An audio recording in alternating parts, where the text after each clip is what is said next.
New York City, 1799. At this time, a dead body has been found in the river.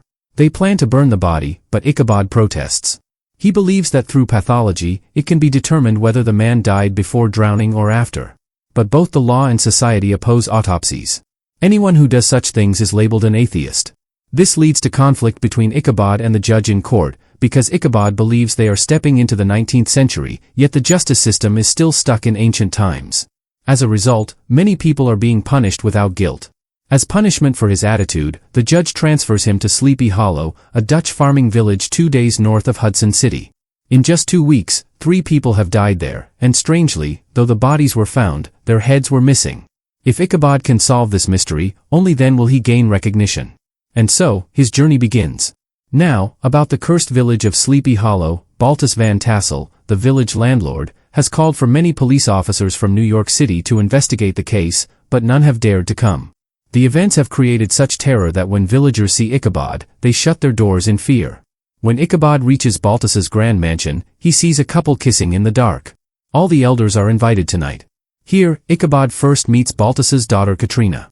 After introductions, Baltus takes Ichabod to a separate room to discuss the case and introduces him to the other important figures. Baltus reveals that the victims include businessman Peter Van Garrett, his son, a widow named Winship.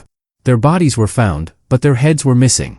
What's most bizarre is that the killer isn't human, but a headless dead Hessian soldier riding a horse. He was no ordinary man, but a mercenary, someone paid to fight. He was sent by a German princess to ensure that America wouldn't gain independence from England. In the 18th century, such German soldiers who fought for the British Army were known as Hessian warriors. He even sharpened his teeth to look like Dracula's. But in the winter of '79, American soldiers captured him in the western forest. He fought till his last breath but eventually died. They cut off his head and buried it beneath a tree in the forest. Since then, the forest has been cursed. No matter how brave, no one dares enter that forest. His body has been buried there for the past 20 years. But now, he has risen from the grave, and in his burning rage, he is beheading everyone in his path. After hearing all this, Steenwyck gives Ichabod a holy Bible, whose first page includes details of the entire Van Tassel family and all the powerful people of the village. Ichabod assures them that he has dealt with many such death cases in New York City. Behind each one, there was always a living, breathing person, not any ghost. So he is certain that behind this so-called headless horseman, there is a real killer. He promises to uncover the mystery. The next day, the 4th victim of the headless soldier is Jonathan Mossbath, the village guard. His head is also taken by the horseman. When news spreads the next morning, Ichabod arrives at the scene and examines the body using his self-made scientific tools. He finds that Jonathan's head was cut with an extremely hot, sharp object. At the funeral, Jonathan's son John approaches Ichabod and requests to become his assistant. The orphan boy now has only one mission in life, to uncover his father's killer.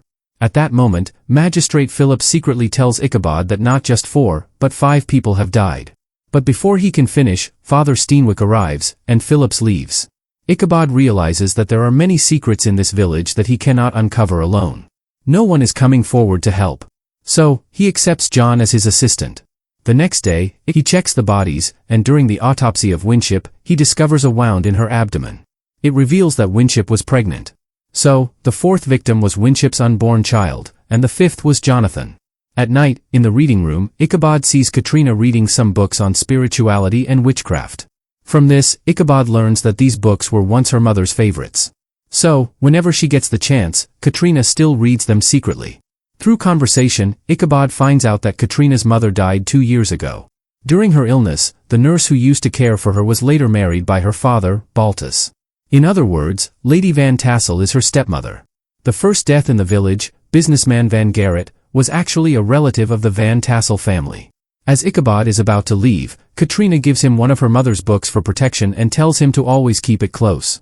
Meanwhile, as the number of deaths continues to rise, Magistrate Phillips plans to flee the village, but Ichabod catches him. At first, Ichabod suspected that Phillips was the father of Winship's unborn child. But that wasn't true.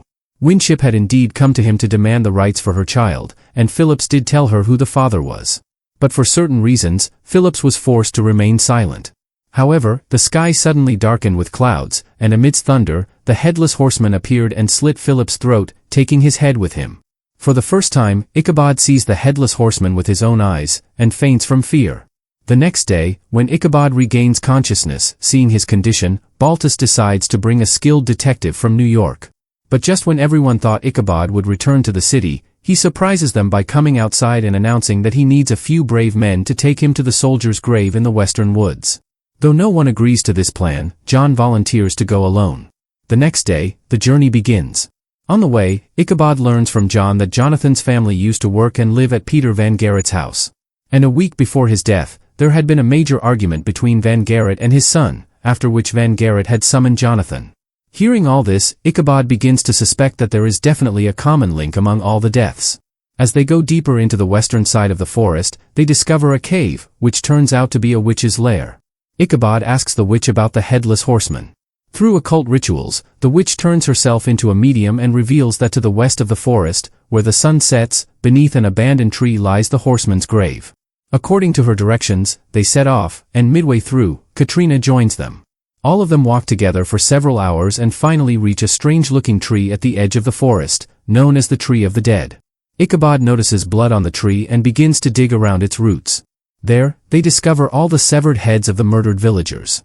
It turns out this tree is a gateway or portal between hell and the world of the living. And from here, the headless horseman rises from his grave each night to take revenge. Ichabod then digs beneath the base of the tree and finds the horseman's grave. But strangely, his head is missing, meaning someone stole it earlier. And this is why the headless horseman comes out of his grave every day, searching for his lost head. Until he finds it, he will continue to kill everyone in the village. At that moment, to everyone's shock, the horseman emerges from the tree and begins moving toward the village. Tonight, his next target is the midwife's family, the one who helps with childbirth in the village. And eventually, that's exactly what happens. As the horseman leaves with their heads, Ichabod and Brom try to stop him.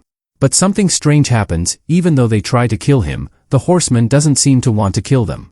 But when Brom doesn't stop fighting, the horseman injures Ichabod and kills Brom before leaving. The next day, when Ichabod regains consciousness, everyone is surprised. How did he survive after being injured? Ichabod explains that the headless horseman wasn't trying to kill them. He is only killing those people who are connected to a certain event, and he is being controlled by a living person, someone who currently possesses the horseman's missing head. After the events of the previous night, Ichabod loses faith in himself. The next morning, when Ichabod wakes up, he sees Lady Van Tassel taking care of him. When he asks her, he learns that the housemaid, Sarah, has fled in fear of death. After Lady Van Tassel leaves, Ichabod resumes the investigation with John. On the night before Philip's death, Ichabod had seen Dr. Thomas Lancaster, Father Steenwick, Baltus, and James Hardenbrook arguing. That means they're still hiding some secret from Ichabod. Even Phillips had hesitated to reveal the name of the father of Winship's child that day.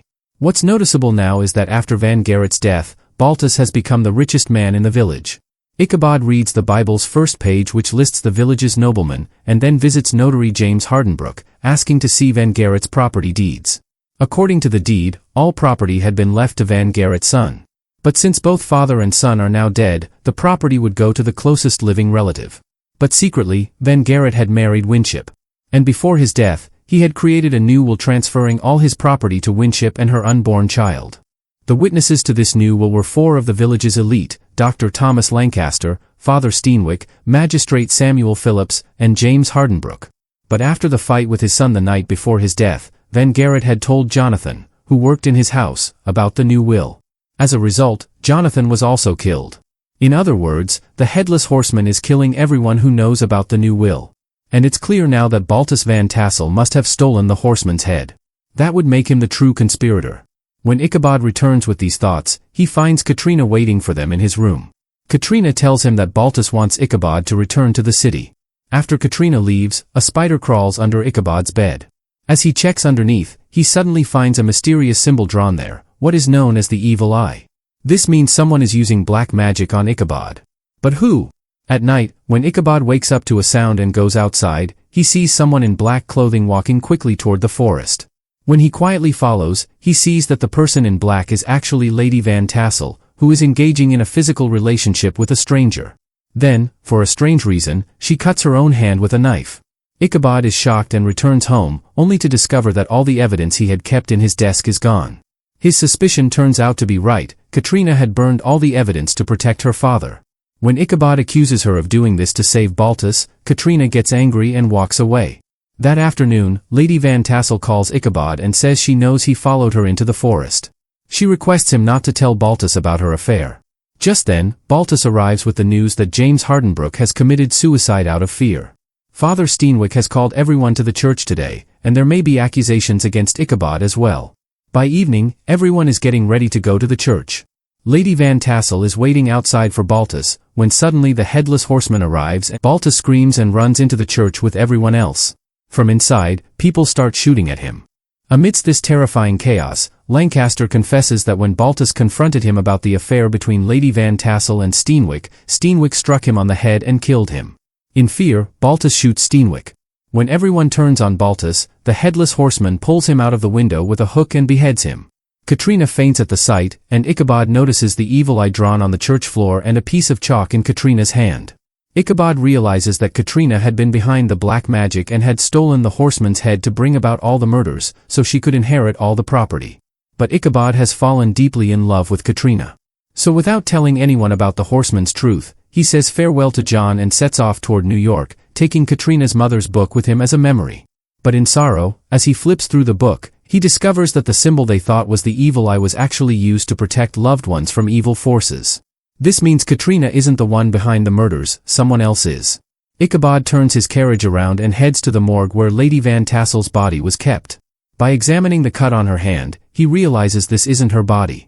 Realizing something crucial, Ichabod rushes to the Van Tassel house. Meanwhile, Katrina is sitting alone in sorrow when suddenly, Lady Van Tassel appears, alive. Katrina faints from the shock. Lady Van Tassel takes her to the village's windmill house at the edge of the forest and performs black magic one last time to summon the headless horseman to kill Katrina. And finally, the real mystery is revealed. All the deaths in the village, the theft of the horseman's head, and raising him from the grave were all orchestrated by Lady Van Tassel. The body the villagers had found earlier was actually Sarah's, whom Lady Van Tassel murdered and passed off as her own. Lady Van Tassel was actually a descendant of the Archer family. In childhood, she, along with her parents and two sisters, used to work as servants at the house of Peter Van Garrett. But after her father's death, Peter Van Garrett threw them out of the house. Later, when they came to Sleepy Hollow, the landlord Baltus didn't allow them to stay either, because their mother practiced black magic. As a result, they started living deep in the forest away from the village. And unfortunately, within a year, their mother also died. One day, while collecting firewood in the forest, they encountered the Hessian soldier. After American soldiers killed him and buried his body, Lady Van Tassel made a deal with the devil, trading her soul in exchange for summoning the Hessian warrior back from hell for revenge. Lady Van Tassel's target was to kill all the members of Peter Van Garrett and Baltus families and seize their wealth to become the ultimate ruler of Sleepy Hollow. That's why she came into Baltus' house posing as a nurse to care for his sick wife. Slowly, she mixed poison with her medicine and killed her. Then she trapped Baltus in a web of false love and married him. According to her plan, after killing Peter Van Garrett and his son, however, Magistrate Samuel Phillips had to die because he was helping Ichabod. Even the witch who lived in the western forest was none other than Lady Van Tassel's twin sister. Lady Van Tassel herself killed her, because she had given Ichabod the location of the horseman's grave. Now, after everyone else had died, she came to Baltus, the final heir to the property, and he too was killed. Now it was Katrina's turn. But just then, Ichabod arrived and tried to save Katrina from the horseman. But was it that easy to stop the horseman? When Ichabod, John, and Katrina tried to escape through the forest path, the horseman chased them. A tense chase-and fight continued like a game of cat and mouse. Finally, in front of the tree of the dead, the horseman cornered them. Lady Van Tassel stood at a distance, enjoying the scene. Just as the headless horseman was about to cut Katrina's throat, Ichabod threw the Hessian soldier's severed head back to him. All this time, the horseman had been killing under Lady Van Tassel's control, searching for his lost head. Once he got it back, he regained his true form. Then he took Lady Van Tassel onto his horse and returned to hell, bringing an end to the curse of Sleepy Hollow once and for all. Now, after solving this cursed mystery, Ichabod returned to New York City with Katrina and John, to live the rest of their lives in peace. And with this, the movie ends.